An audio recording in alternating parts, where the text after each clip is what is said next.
Hey there, Mid-Michigan. Thanks for watching WLNS. Celebrate Hispanic Heritage Month. The history. La cultura. Orgullo. Join us as we celebrate the many contributions of our Hispanic communities. Hello and welcome to our annual special celebrating Hispanic heritage. I'm Jorma Duran. Hispanic Heritage Month runs from mid-September to mid-October each year. It's a chance to celebrate the numerous cultures, countries, and their contributions to the melting pot we call America. Members of the Hispanic and Latino communities have made and continue to make a difference in all of our lives, and we'll pay tribute to some of them tonight. But we're going to start with an old-fashioned fiesta.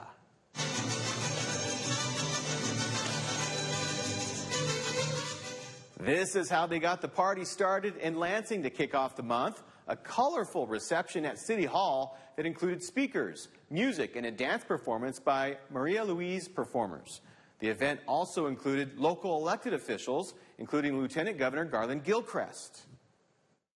The reason why it's important to celebrate Hispanic Heritage Month is because the presence and impact of the Hispanic and Latino community in the state of Michigan has made Michigan a better place. We believe that there is space and room for everyone to be present and to grow in the state of Michigan. A few weeks ago, the local Hispanic community hosted a whole weekend worth of celebrations to honor their culture.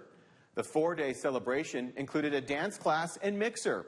There was also a Taste of Hispanic Heritage Festival, which also included music, dance, and even wrestling. There was a Latin jazz night, and there was even a seminar on health and wellness to promote well-being in the Hispanic community. Mid-Michigan might not be the first place you think about when searching for Hispanic heritage, but while they might not be there, here in huge numbers, the impact this culture has brought our area has been evident. From the work done at factories and in the fields to the activism that has helped to bring equality. Is a collection of materials that were archived. MSU librarian for Chicano Latino Studies, Diana Rivera, displays an array of Hispanic history directly connected to Mid-Michigan. It's packed with pictures and details of the pioneer families who became the roots of Hispanic culture in the greater Lansing area back in the 1940s and 50s. These first families of the Latino community, mostly from Mexico and Texas, came to work and found it in the fields. Many were then persuaded to settle permanently in Michigan due to the prospect of higher pay and less discrimination. They found that it was a different feel and vibe for what they came from. I know that was true for my family. Soon after, area Latinos began working not only in agriculture, but in other booming state industries like railroads and manufacturing, growth Lorenzo Lopez knows very well. I'm a Mexicano. That's what I am. I'm an American and Mexican ancestry born and raised in Michigan. His mother, Eldamira Lopez, became a very political, cultural, and social figure in mid-Michigan. She started the Cristo Rey Church to satisfy social needs. Then in 1973, she became the first Latina on the City of Lansing Housing Commission and served on the commission for 25 years, 16 as chairperson, that provided needed assistance to Hispanics then and help that still exists today. She was able to create policy regarding our community in terms of housing, unemployment, health, education. The Hispanic population in mid-Michigan remains small. In fact, is still less than 8%, but has grown and spread to the point of clear progress. The community has grown to the point that they sort of know each other, but they don't really know them intimately like in the 40s, the 50s, the 60s, where, you know, you just stood out. Growth isn't just with the numbers either. Now, local Hispanics are immediately associated with field laborers and are leading the way in many areas of work. What's happening is the transformation of our community from the agricultural area, from the factory area, my father was, to the colleges, to the universities, to the leadership, to the doctors, to the lawyers. That's the transformation of our community, and that's where our community is headed. And to help symbolize this success, Lopez helped lead the way to highlight the importance of this roadway in the Hispanic community, now officially known as Cesar E. Chavez Avenue. It was a strip of street pioneer family-led businesses were lined up and firmly planting Hispanic roots in the heart of Michigan, Lopez says, helped make this state so great. To make sure that our history as Americans, is reflected in our city. It's always good to look back at the people who have helped make Mid-Michigan what it is today, but we're going to turn the page and talk about someone who is helping shape its tomorrow. 3 years ago, Sherry Jones sat down with Guillermo Lopez, a longtime member of the Lansing School Board, and his daughter, Trinidad, who was following in her father's footsteps by being active in the community. But last year, she took her activism up a notch and became the newest member of the Lansing City Council. So Sherry sat down with her again to see what she's up to. Well, Trini, it is so nice to have you here with us today. So much has happened since the last time that we talked with each other.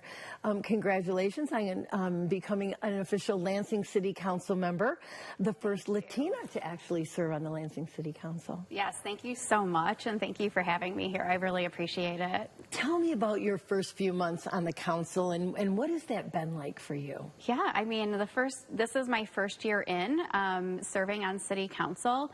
It has been a whirlwind. You know, you kind of think you know what to expect, but until you are actually in and doing the job, there's a lot to learn. But, you know, I was dedicated to just picking up the work and running with it and trying to do the best job that I can. So it's hectic, but I love it. I love being able to do this work every day. Well, being the first Latina on the City Council, you are definitely a role model for a lot of people in your community, and especially young women. And I know that's important to you. Absolutely. And I think I knew that going into that election cycle, and I knew that if I did achieve that position, that I would be the first Latina, but it wasn't until sometime into this role where I am attending City Council meetings and I am working with the community in a different way, where it really started to sink in. Can my daughter take a picture with you? Can we talk to you for a few minutes? And can you tell my granddaughter how you started to do this type of work? And so that is just so meaningful and really incredible. And I'm just trying to soak that in and remind myself just, where I was that age too, how can I connect with this young lady? And so it's really been remarkable.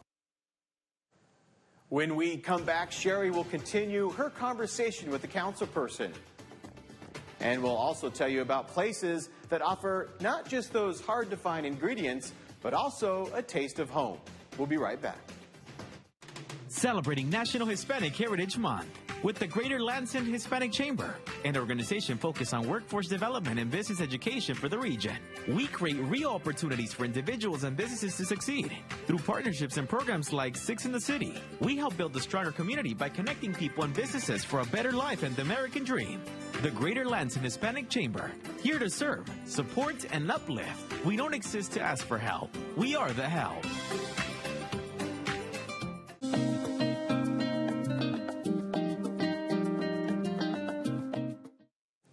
Welcome back. Trini Lopez Pelivanaglu is the first Latina elected to the Lansing City Council, and she was recently honored for her work there and with what she does in the community even before she got elected. Sherry Jones continues their conversation.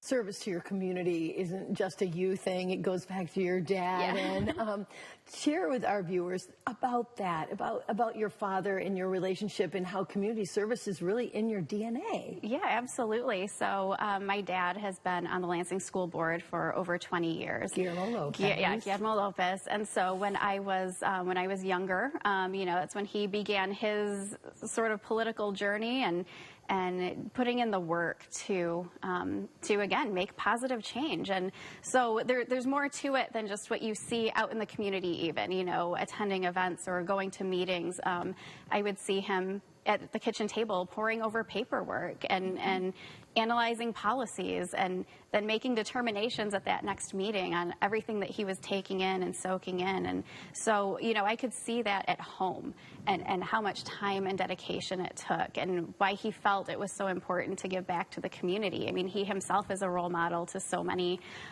people that I grew up with in the Lansing community.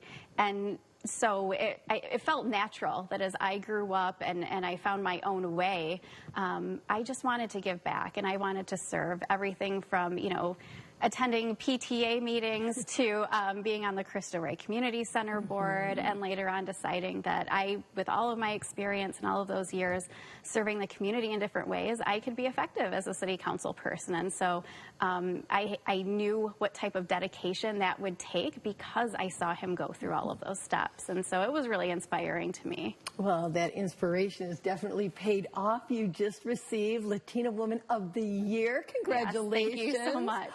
That's so thrilling, not only for you, your family, your community, but it's what you just talked about, the giving, the servant heart that you have.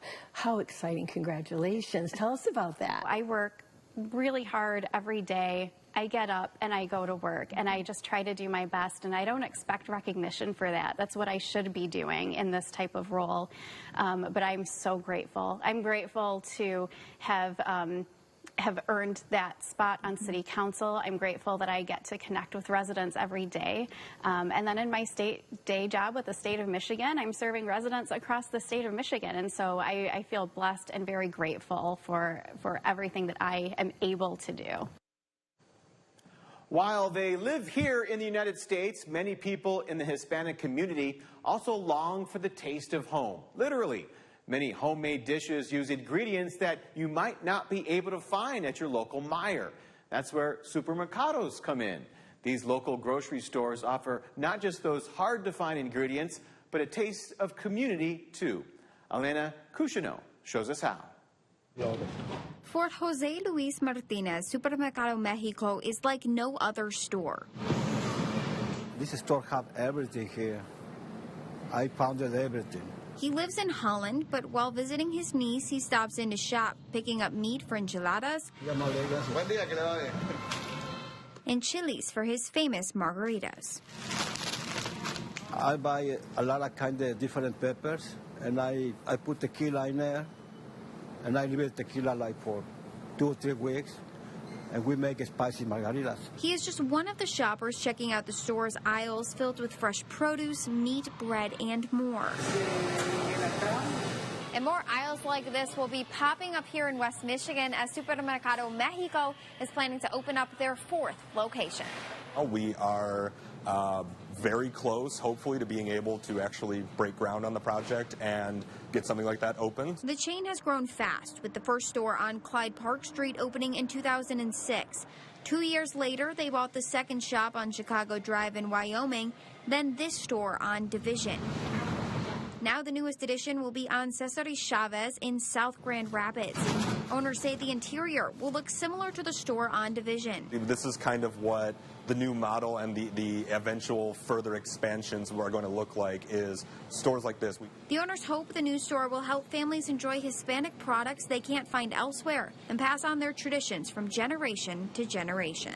It's a hub for our community. This is a place where you can come and you can find everything you're looking for that you can't find at your big box stores. A lot of what we're doing now is bridging things into being bilingual, knowing that not only are we welcoming non-Hispanic customers as well, we're welcoming different generations. There's not a set date yet for the new store's opening. So for now, shoppers like Martinez can continue stocking up at their other locations. Here for you in Lansing, Elena Cushino. Well, still ahead, we'll show you how some artwork might help find a home for refugees in need. That story when our celebration of Hispanic heritage continues.